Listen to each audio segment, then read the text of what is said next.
The first half of 2026 is looking absolutely stacked. We have had some massive drops in the last few weeks, and the calendar for March and April is already looking like a fever dream for anyone who loves gaming on the go. I have rounded up the top 12 games hitting Android and iOS in the first half of this year. So grab a snack, subscribe to this channel if you haven't already, and let's dive into the list.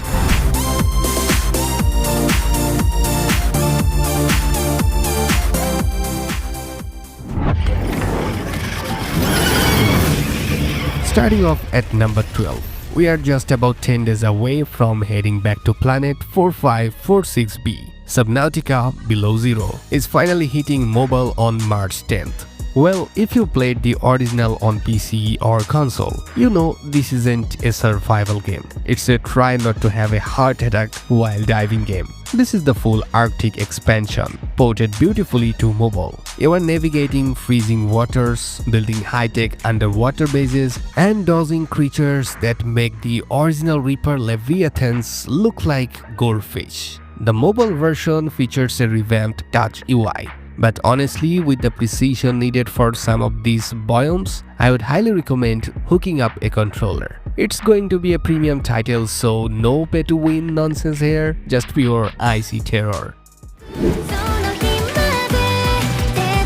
Coming in at number 11 is a game you can actually go download right now, Abysdia.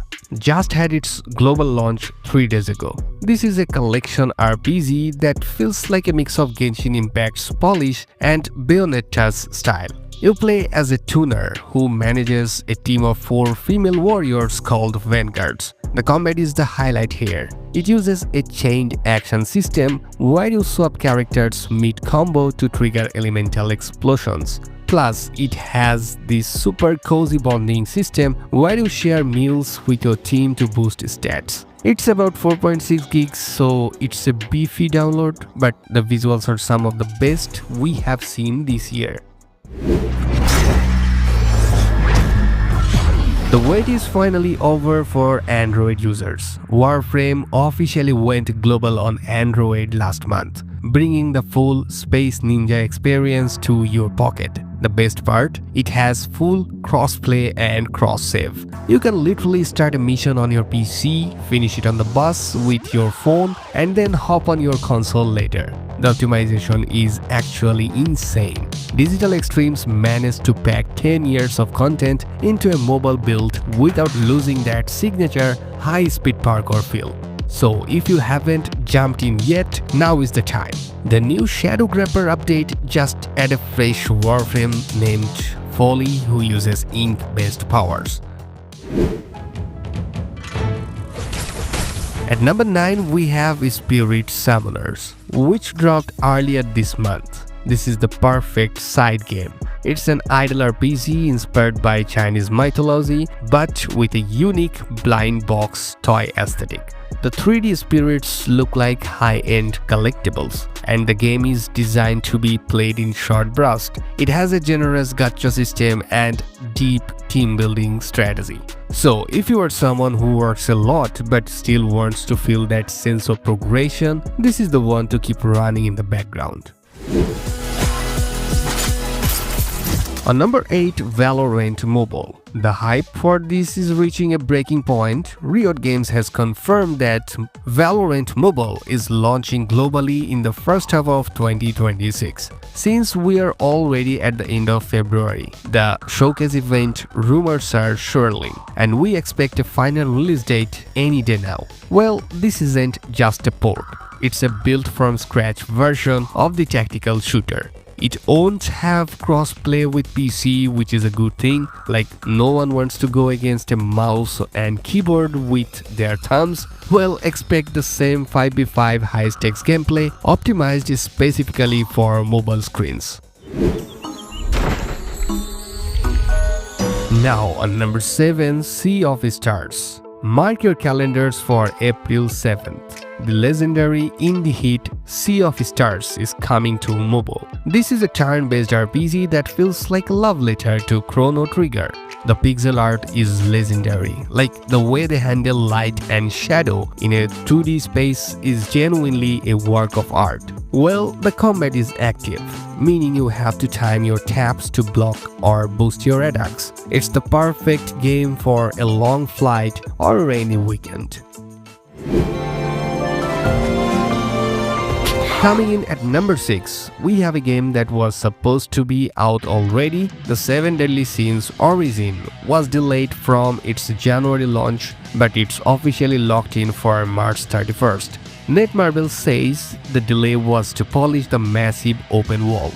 Unlike the previous card-based game, Origin is a full-on action RPG.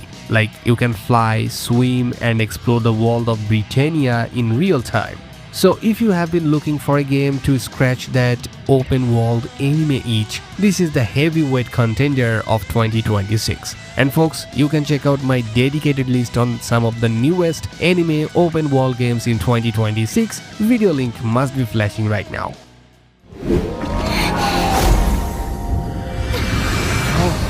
Don't go! Coming in at number 5 is Mongil Stardive. Just a few days before 7 Deadly Sins, we are getting Mongil Stardive on March 26th. This is an action gacha game from Netmarble where you collect and tame monsters.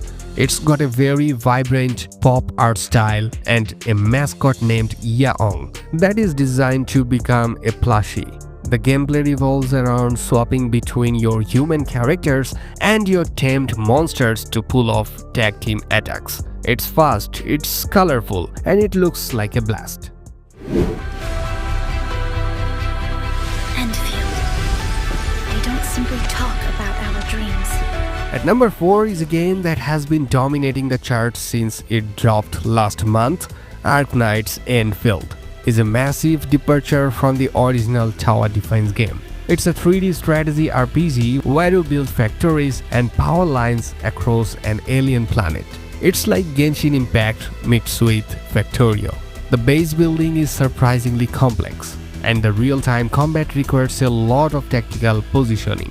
So if you want a game you can sink 100 hours into and still feel like you are barely scratched the surface, Enfield is it. And folks, now it is time, smash that subscribe button and discover amazing games.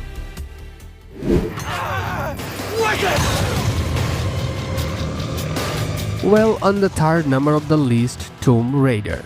Feral Interactive, the wizards of mobile ports, brought the 2013 Tomb Raider reboot to iOS and Android few weeks ago. This is the full console game, not a spin-off. It tells the gritty origin story of Lara Croft on the island of Yamatai.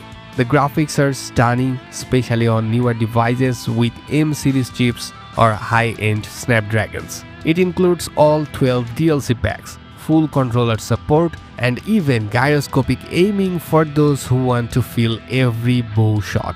It's a $20 premium game, but for a AAA experience without ads or energy bars, it's worth every penny. And on number 2, Rainbow Six Siege Mobile. The tactical king has arrived. Rainbow Six Mobile officially launched globally on February 23rd. This is 5v5 attack versus defense at its finest. Everything you love about the PC version is here, like destructible walls, observation drones, and a roster of 24 operators at launch. The matches are shorter than the PC version, like usually around 8 to 10 minutes, making it perfect for a quick session. The tension of holding a room while you hear the enemy breaching the ceiling above you is just as intense on a 6-inch screen as it is on a monitor. And finally, the king of the 2026 hype train, Neverness to Everness. Developed by Hota Studio, the Tower of Fantasy devs, using Unreal Engine 5. This is the urban open-world RPG we have been waiting for. It's essentially anime GTA. You drive customized cars through a neon city, buy apartments, and solve supernatural anomalies using psychic powers. The final closed beta is actually happening right now as you watch this, and the full global launch is set for April 29th. The visuals are genuinely next gen, and the mix of urban lifestyle and high-octane combat is something we have never seen done this well on mobile. And that's it for today. We are eating good this year, mobile gamers. Which of these are you downloading first? Are you already grinding Rainbow Six, or are you waiting for the madness of NTE in April? Let me know in the comments. If you enjoyed this breakdown, hit that like button and subscribe. It really helps the channel out. Thanks for watching. Don't forget to check out my latest videos from here now. We'll catch up in the next one. Happy gaming.